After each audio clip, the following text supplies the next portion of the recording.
नमस्कार। पुढील 48 तासात फक्त या भागात मध्यम तर काही ठिकाणी जोरदार पावसाची शक्यता। पाहूयात मित्रांनो याबद्दलची सविस्तर माहिती आपल्या खबर महाराष्ट्र चॅनलच्या माध्यमातून। अनेक ठिकाणी मध्यम ते जोरदार पाऊस कोसळल्यानंतर राज्यात पावसाने उघडीप दिली आहे। पावसाच्या उघडीपीने उन्हाचा चटका वाढू लागला असून उकाडा देखील वाढलेला आहे। मात्र आज कोकण मध्य महाराष्ट्रात तुरळक ठिकाणी विजांसह पावसाचा तर मध्यम सरी कोसळण्याची शक्यता आहे। तर उर्वरित राज्यात हलक्या पावसाचा अंदाज हवामान विभागाने वर्तवलेला आहे।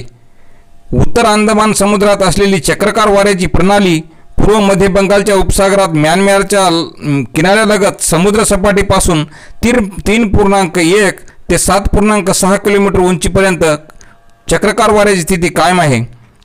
याच प्रणालीच्या प्रभावामुळे गुरुवारपर्यंत या भागात कमी दाबाचे क्षेत्र तयार होण्याची शक्यता असल्यामुळे राज्यात पुन्हा पावसाचा जोर वाढणार असून गुरुवारपासून पुन्हा अनेक भागात मध्यम तर काही ठिकाणी जोरदार पावसाची शक्यता भारतीय हवामान विभागाने वर्तवलेली आहे।